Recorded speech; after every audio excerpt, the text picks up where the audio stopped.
Hi friends, welcome to Sandy's Kitchen. இன்னைக்கு corn வச்சு ஒரு ஈஸியான டிஷ் பண்ண போறேன். அது எப்படி செய்யணும்னு பார்க்கலாம் வாங்க.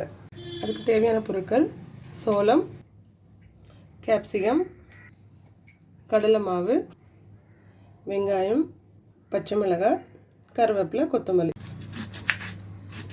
இந்த மாதிரி பொடியா கட் பண்ணிக்கோங்க. கட் பண்ண வெங்காயத்தை ஒரு பவுல்ல ஆட் பண்ணிக்கோங்க. இப்போ பச்சை மிளகாவை பொடியாக நறுக்கிக்கலாம். நறுக்கி வச்சுருக்கிற பச்சை மிளகாவும் ஆட் பண்ணிக்கோங்க. இப்போ கேப்சிகமும் பொடியாக கட் பண்ணிக்கோங்க. நல்லா குட்டி குட்டி பீஸாக கட் பண்ணிக்கோங்க. அடுத்து நறுக்கி வச்சுருக்கிற கேப்சிகம் ஆட் பண்ணிக்கலாம்.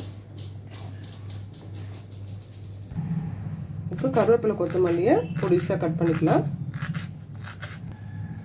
ஸோ இப்போ கட் பண்ணி வச்சுருக்கிற கருவேப்பிலை கொத்தமல்லி ஆட் பண்ணிவிடுங்க. இப்போ பூண்டை பொடியாக கட் பண்ணிக்கலாம். அடுத்து இஞ்சியும் பொடியாக கட் பண்ணிக்கோங்க. இப்போ பொடியாக நறுக்கி வச்சுருக்கிற இஞ்சி பூண்டு இது ரெண்டையும் ஆட் பண்ணிக்கலாம். இப்போ கார்னையும் நீங்கள் இது மாதிரி கட் பண்ணி எடுத்துக்கோங்க. இப்போ நம்ம கட் பண்ணி வச்சுருக்கிற கார்னை மிக்ஸி ஜாரில் ஆட் பண்ணி குறப்பாக கொஞ்சம் அரைச்சி எடுத்துக்கலாம். இந்த மாதிரி ஸ்டேஜில் அரைச்சி எடுத்துக்கோங்க.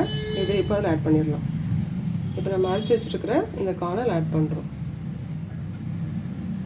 இப்போ நம்ம வச்சுருக்கிற கடலை மாவை ஆட் பண்ணிக்கலாம். தேவைக்கு ஏற்ற மாதிரி உப்பு ஆட் பண்ணிக்கோங்க.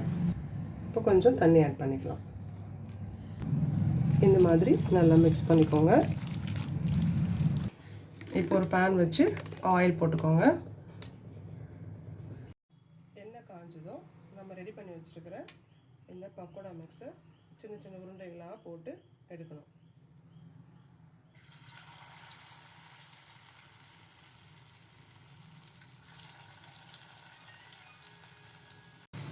இந்த மாதிரி குட்டி குட்டி உருண்டைகளாக போட்டு ரெண்டு பக்கமும் பொரிச்செடுக்கணும். இப்போ திருப்பி விட்டுக்கலாம். பார்த்தீங்கன்னா கோல்டன் ப்ரௌன் கலரில் அழகாக வந்துருச்சு. ஸோ நம்ம பக்கோடா ரெடி. அவ்வளோதாங்க, ரெடி. எடுத்துடலாம்.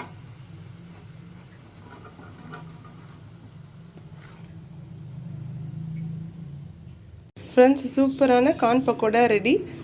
இதை நீங்களும் கண்டிப்பாக ட்ரை பண்ணி பாருங்கள். நானும் டேஸ்ட் பண்ணி எப்படி இருக்குன்னு சொல்கிறேன்.